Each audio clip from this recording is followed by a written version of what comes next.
윗바사나와 사티라고 하는 용어를 지금 우리가 사용을 할 때 이렇게 이해하시면 될 것 같아요. 윗바사나 그러면 이제 내가 관찰을 한다는 의미가 강하게 있어요. 그리고 또 한편으로는 원래 사용했던 맥락에 의해서 이렇게 추적해 가 봤을 때 우리는 내가 나의 생각을 이렇게 관찰할 수 있잖아요. 근데 그 생각의 유형이 과거의 기억일 때가 있고 미래의 걱정일 때가 있어요. 그러면 과거의 일을 내가 회고하는 것도 지극히 정상적인 사고의 활동이고 미래의 일을 걱정하는 것도 지극히 자연스러우나 그것이 우리를 과도하게 무겁게 하고 또 두려움 또는 불안을 겪게 한다면 우리는 지금 이 순간에 실존하고 있지 못하는 셈이 되거든요. 그래서 윗바사나에서 강조하고자 하는 것은 과거의 기억 속에 허우적거리고 있거나 미래의 불안에 내가 동요되고 있다면 그것은 관념 속에서 내가 허우적거리고 있는 것이니 지금 현재 이 숨쉬고 있는 물리적인 세계에 머물러 봐라. 그것에 있어서 제일 필요한 접근이 나의 현재 감각 상태, 호흡, 그리고 내가 오감을 통해서 느끼는 그런 이렇게 이 물리적인 어떤 현상 또는 생리적인 현상에 주목하는 것이 윗바사나의 첫 번째 기술입니다. 그러다 보니까 이 윗바사나를 잘 하게 되면 당연히 감정이라는 것은 생각과 서로 맞물려 있고 내가 과거의 기억이 근데 그게 좋은 기억이 아니라 불편했던 일이었다면 어쩌겠어요. 감정 역시도 당연히 언짢거나 또 그 기억 때문에 나 자신 자책하거나 후회하거나 그럴 수 있는 거죠. 그래서 생각과 감정이 연동돼 있고 또 마찬가지로 미래의 어떤 걱정거리가 나를 찾아오면 불안감을 겪는 그 감정 상태에 드는 거잖아요. 그것에 어떤 있는 그대로의 모습을 우리가 잘 알게 됩니다. 그리고 그것 덕분에 이것은 생각이 만들어낸 하나의 부가적인 산물이구나, 감정이라는 것은. 그리고 내가 현재에 실존하려면 숨쉬는 것, 그리고 내가 생리적으로 경험하고 있는 나의 지금 이 순간에 나에게 집중하는 것이구나 라는 것을 분명하게 자각하는 것이 이 윗바사나의 기술입니다. 자, 그래서 윗바사나는 현재 경험을 지켜보는 것이다. 이렇게 정의할 수 있겠습니다. 그리고 여러 용례가 등장하는데 이제 윗바사나를 꾸준히 한 사람은 현재 경험을 그대로 볼 수 있기 때문에 나에게 있어서 그러니까 생각이 일어나고 생각이 이렇게 우왕좌왕하기도 하지만 계속 관찰하고 있으면 어때요? 또 사라지잖아요. 생각이라는 것은 이렇게 일어나고 사라지는 거구나. 근데 그 생각의 연동에서 감정이 또 동하죠. 그럼 감정 역시도 어때요? 강렬해졌다가 다시 그 성세 이렇게 뭔가 머무르기도 했다가 또 사그라드는 것 우리가 경험을 다 해봤었을 텐데 그런 변화한다는 것에 대한 본질 이런 있는 그대로죠. 그것이 그걸 분명히 봤고 깨달았다는 의미로도 쓰입니다.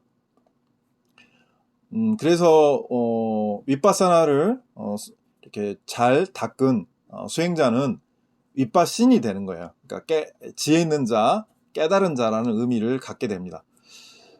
자, 그런데 이제 후대에 이 의미에 추가적으로 윗바사나를 통해서 무상한 것, 괴로운 것, 본질은 결여되어 있는 것. 이제 불교의 핵심적인 교리죠. 무상고 무아의 깨달음으로 연결된다. 이렇게 이제 확장됩니다. 자, 요런 의미가 윗바사나와 관련해서 이제 좀 우리가 알고 있으면 좋고요. 그래서 일바사나를 한마디로 요약하면 뭐다? 과거의 기억에서 내가 갇혀 있을 때가 있고 미래의 걱정거리에 내가 짓눌려 있을 수도 있는 거죠. 그때 이건 과거의 기억 때문에 일어난 감정이야, 또는 앞날에 대한 걱정 때문에 일어난 불안감이야 라고 분명하게 알고 지금 이 순간으로 내가 돌아오는 겁니다. 그때 돌아올 때 가장 필요한 게 앵커링을 하는 건데, 그 앵커링의 대상이 호흡이면 제일 좋고요. 호흡은 또 신체적인 현상이잖아요. 그러니까 배가 불룩해지고 꺼지고, 호흡 코끝으로 들어 마셔지고 내쉬고, 이러한 현재의 내 생리적인 현상에 주의를 모으는 것이 윗바사나입니다. 자, 우리가 지금 현재 하고 있는 거죠. 그런데 이 윗바사나는 반드시 사띠랑 함께 이루어져야 돼요. 사띠. 그러니까 사띠를 제가 첫 시간에도 한번 설명해 드렸는데, 안반수이 경에서는 이 사띠라고 하는 인도 이제 빨리어에서 왔다고 알려진 이 사띠를 수의라고 번역하고 있습니다. 그러니까 생각의자에 지킬 숫자, 생각을 지킨다는 뜻이겠죠. 혹은 생각이라고 하는 것이 일어나고 사라지는 것을 내가 잘 수호한다, 이런 의미이기도 하고요. 그래서 사띠의 번역어로는 저는 수의가 괜찮다라는 생각을 해봅니다. 그런데 이제 대념척용이라고 하는 사띠를 어떻게 하면 어떻게 개발하는가를 집중적으로 소개하고 있는 대념척용에서는 말 그대로 이 사띠를 념으로 번역했어요. 특히 정념, 바를 정자에 생각념자. 근데 이때는 어떤 배경을 가지고 있냐면, 안반수이가 얘기하는 우리 생각이 일어나고 사라지는 것을 내가 수호하는 것, 그러니까 과거의 기억에 휩쓸려 가거나 미래의 걱정에 짓눌리는 것을 내가 막는다는 의미로서 수의, 그러면은 좀 더 명료해지시겠죠. 그런데 대념척용에서는 그런 수의의 개념보다는 기억 또는 자각의 의미가 강한 정념이라는 번역어를 선택을 합니다. 어느 쪽이든 그 의미가 틀린 건 아니고요. 사띠가 이런 수의 정념으로 동아시아권에서는 번역됐는데, 영미권에서는 이 사띠를 이제 그 PTS라고 빨리 텍스트 소사이어티라고 그래서 미얀마의 스리랑카 미얀마 쪽에 이렇게 그 전해진 불경을 이제 영국 리즈 데이비드 여사 그 쪽에서 번역을 하면서 이 사띠를 마인드풀리스로 영어권에서 번역을 시작했어요. 그 이후로 거의 이제 사띠는 마인드풀리스라고 이렇게 우리가 쓰고 있습니다. 근데 현재는 이 사띠의 번역어를 수의 정념이라고 쓰기보다는 알아차림, 마음챙김이라는 용어를 많이 씁니다. 그래서 마음챙김 명상 또는 알아차림 명상, 이렇게 얘기를 하고 있는데, 요 마음챙김이든 알아차림이든 이게 다 사띠로부터 왔다. 그러면 이 사띠가 결국은 뭐냐? 윗바사나를 하는 구체적인 활동이 사띠예요. 사띠를 개발하는 과정이죠. 그러니까 윗바사나를 하면 어떻게 돼요? 사띠가 개발이 돼요. 이렇게 생각하시면 제일 쉬울 것 같습니다. 그래서 사띠는 어떻게 해서 개발할 수 있느냐? 몸에서는 호흡의 변화를 주목하면 가장 빨리 개발이 되고요. 또 우리가 먹고 마시고 또 걸을 때, 어떤 활동할 때도 사띠가 이렇게 주의 집중을 하면, 먹는 것에 주의 집중을 하면 이렇게 우리 입 안에서 음식물을 씹는 순간에 이런 뭐랄까 그 촉감 있잖아요. 음식의 맛일 수도 있고, 그 턱에서 치아 사이에서 분쇄되는 음식물의 그런 느낌들일 수도 있고, 이런 것들이 사띠를 통해서 경험되는 감각의 내용들입니다. 그것이 몸뚱아리에서 주로 일어나는 것들이죠. 그리고 이런 몸뚱아리는 어찌 보면은 이 뭐랄까 우리가 활동을 하고 있다 보면은 걸을 때도 마찬가지로 우리 행위를 하잖아요. 걷는 행위. 오늘 좀 이따 해볼 이제 걷기 명상에서도 경험해 보실 텐데, 예, 몸에서 느껴지는 그런 발바닥에서 지면을 닿는 느낌 같은 것들을 경험하는 것들도 이 사띠를 강화하는 활동이기도 합니다. 그건 좀 이따 해보시면 좋을 것 같고, 그 다음에 느낌이라는 게 있죠. 우리가 오늘 예를 들어서 오늘 날씨가 습도가 높으니까 몸이 전체적으로 무겁고 정서적으로 뭐 우울해 뭐 이럴 수 있는 거죠. 이때 우울해 이런 말을 했다면 그건 정서적인 나의 어떤 느낌이잖아요. 근데 이 우울감은 누군가에게는 불쾌한 유형의 감정일 수 있어요. 물론 보편적으로 우울한 것은 다 불쾌한 감정 유형에 들어갈 수 있는데 이게 절대적인 개념은 또 아니거든요. 우울이 반드시 불쾌하다고 볼 수 없는 또 측면이 또 있을 수도 있습니다. 또 혹은 내가 뭐 좋은 어떤 뭐 정말로 오늘 그 5년 연구 계획서를 한국연구재단에 제출해서 그 결과가 나왔는데 예비 선정이 됐습니다. 그래서 제가 예비 선정 확인하자마자 지인한테 축하 메시지를 받았었어요. 정말 기분이 좋더라고요. 그때 그러니까 뭔가 축하를 받는 일은 어떤 거예요? 내가 감정이 고양되잖아. 이 고양된 감정은 어떻죠? 즐거운 느낌에 들어가는 겁니다. 그러니까 아까 우울감은 나를 무겁게 하고 뭔가 소극적으로 만든다는 점에서 불편하거나 불쾌한 감정의 유형이고, 누군가로 칭찬을 받는 것은 나 기분이 으쓱해졌어. 이건 어떤 거예요? 즐겁거나 선호할 수 있는 감정의 유형인 거죠.